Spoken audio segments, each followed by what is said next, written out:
So what is up, ladies and gentlemen, welcome back to our YouTube channel, Gentle1 TV. So for today's video, another update about EDC, VNC, Edo, and Kalinga Brabano. So yan yung panonoodin natin. So this video is from Kalinga Prad or Kalinga Prod. So yun, it has a title of si VNC mismo sinabi niya ito kay Edo, Kalinga Prab latest vlog today. So yun. No kaya yan, men. So, before we start, Kalinga Prab support nyo. Also, Kalinga Prab support nyo rin. Tapos, syempre, Gentle1 TV, our YouTube channel. Don't forget to support them too. So, ladies and gentlemen, without further ado, let's watch this video together. Again, the title of this video, si Biancy mismo sinabi niya ito kay Edo, Kalinga Prab latest vlog today. So, ano kaya yung sinabi, men? Actually, may narinig na tayo nung nakaraang reaction natin na parang may kasalan or gusto na daw magpakasal ni Eds. Ano? So, tingnan natin kung related ba ito doon. So, again, Kalinga Prab, Gentle1 TV, start. Pinakahihintay nating lahat ay Again. Ang araw na pinakahihintay nating lahat ay narito na. Vance siya na mismo ang nagsabi kay Edo, at kung ano ito ay ating malalaman mamaya lamang mga kalingap. Ayun. What is that? Isang mapagpalang araw po sa inyong lahat at sana po ay hindi nyo makalimutan palagi ang mag-like at subscribe sa channel na ito mga kalingap. Yun. At Like and subscribe. salamat Okay? po palagi sa inyong suporta sa Team Kalingap lalo na po kay Kuya Val Santos at Kalinga Prab. Also, the father and son of Kalingap, Val Santos Matubang and Kalingap Prab. Wag niyong kalimutang supportahan yan, guys. Okay? So, thanks to them kasi meron tayong libangan dito sa YT. Ano to, Habang papalapit ang kaarawan ni Vance ay lalo namang nasasabik ang ating mga manunood. Lalo na nang ganapin ang photoshoot nila Vance at Edo mga kalingap.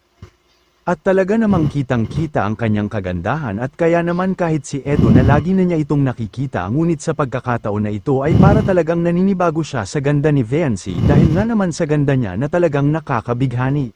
Grabe, no? Yung tipong kahit sobrang tagal nyo nang magkakilala or magkasama, parang every time na magkita kayo, every time na magkita kayo, parang maano ko talaga ba na parang paganda to ng paganda eh. So, ganun.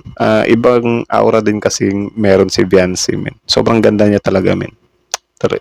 Lalo na at inaayusan at ang gaganda pa ng mga suot mismo ni Vance kaya di na nakakapagtaka na mas lalong lumalabas ang kanyang kagandahan.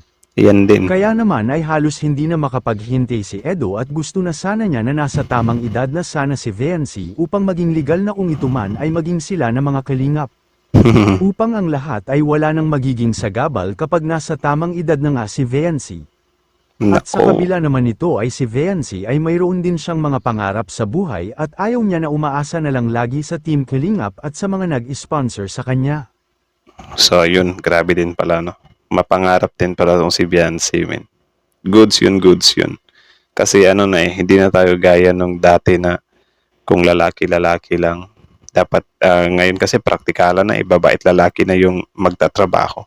Pero at the same time, kung kaya naman ng guy, why not, diba? Housewife ka to support the family or alagaan yung mga anak. Pero if ever hirap kayo sa buhay, yun, kailangan talaga magtrabaho kayo pareha. Hindi pwedeng umaasa ka lang sa isang partner. Kung gusto nyo lang naman ng praktikalang buhay na hindi kayo gaano maghirap. Tuloy. Kaya gusto niya na makapagtapos din siya ng kanyang pag-aaral at maging flight attendant.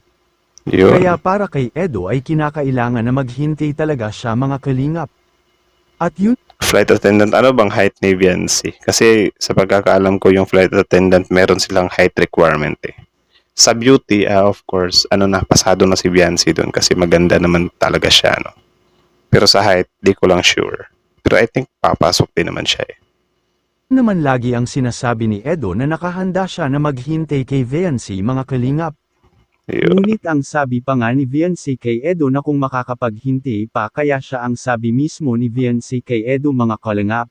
Nakita naman natin na halos gusto ng apurahin ni Edo si Vance sa kanya ng edad. At dahil siguro sa labis na pagmamahal ni Edo sa kanya kaya nasasabi niya ang mga bagay na ito mga kalingap. At yun nga ang sinabi at binitawang salita din ni Vance kay Edo na kung makakapaghintay pa nga ba kaya si Edo mga kalingap. At talaga Diyan mo talaga masusukat yung ano eh, yung tunay na pag-ibig ng lalaki kapag ka sobrang ano niya, sobrang taas ng patience niya.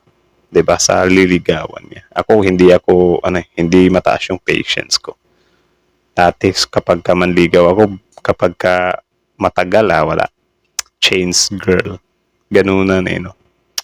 hindi rin maitatanggi na may Dati gusto yun. na rin talaga si Viancy kay Edo. Lalo na may mga usapan din sila na hindi naman lahat ay nakikita sa kamera. Yun. Tulad na lang ng kanilang tawagan na wifey at hubby ay sa kanila ito nanggagaling at sila ang nagkasundo na ganito ang kanilang tawagan mga kalingap.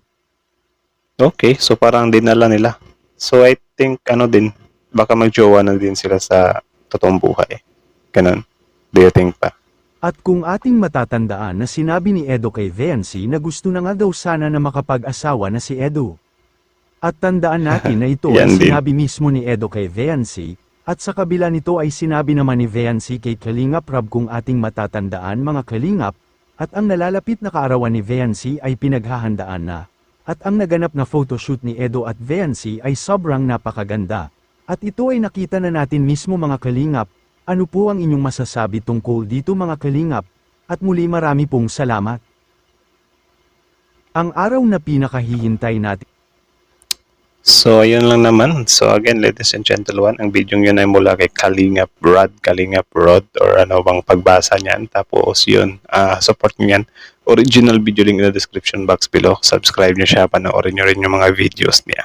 So, I think siya yung si Kalingap Vlog, ano. So, parang bagong channel niya to, Kalingap Rod. So, supportahan niyo rin.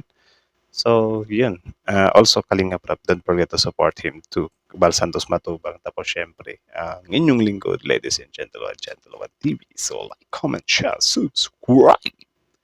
So, malinaw pa sa klaro yun na ano talaga, grabe yung vision ni Viancy, man. Like, ano talaga siya, hindi siya yung tipong maasahin sa lalaki. Ang gusto niya, mag-grind din siya ngayon, tapos yun, mag-aral. O, kita nyo yun. Panis dito yung mga pinipili yung diskarte over sa diploma. Though walang problema sa diskarte kung wala ka na talagang choice. Pero if ever may choice ka na mag-aral ka, kita nyo si Biancio. Pwede na sana siyang kasi I think mabubuhay na siya dyan yung pagbilang niya sa serye, tapos soon if ever makapagbukas na siya ng YouTube channel. Kaya niya nang buhayin yung sarili niya. Di na niya kailangang mag-aral kung pera lang yung pag-uusapan. Pero syempre, iba pa rin talaga yung yung may pangarap ka. Kita nyo yan. Kahit na pwede na sana siyang mag-focus sa pag-vlog, something like that. Pero mas pinili niya pa rin na mag-aral, makapagtapos ng pag-aaral. So kayo, wag kayong maniniwala diyan sa social media na diskarte. Kasi hindi lahat ng tao pare-parehas ng pare-parehas ng tawag diyan. Pare-parehas ng guhit ng palad, something like that. Kung yung iba naging successful sa business, mas marami ding mga nagfe-fail sa business. Okay? Yan yung lagi nyong tatandaan. 'Di ba? Pwedeng mabankrupt, pwedeng mas iba pa rin talaga yung meron kang diploma, kasi if ever na kahit kahit magtapos ka lang ng high school kung yun lang talaga yung kaya mo, 'di ba? Wag lang yung yung elementary, kasi mahihirapan kang pumasok sa yun mga trabaho. Nahihirapan nga yung high school graduate 'di ba? Yung elementary pa kaya. Though hindi naman talaga siya totally kasi syempre makakapagtrabaho ka pa din naman, pero mas hindi siya ganong mabigat na trabaho, 'di ba? May choice ka na makapagtrabaho ng kahit na mahirap siya, hindi siya gaanong mahirap. So parang gano'n. So yun lang naman. Kayo ano masasabi nyo dito, ladies and gentlemen? Comment down below, tapos yun pag-usapan natin yan sa comment section. So again, hanggang dito na lang. Thank you so much for watching. Gentle One TV is out. Like, comment, share, subscribe.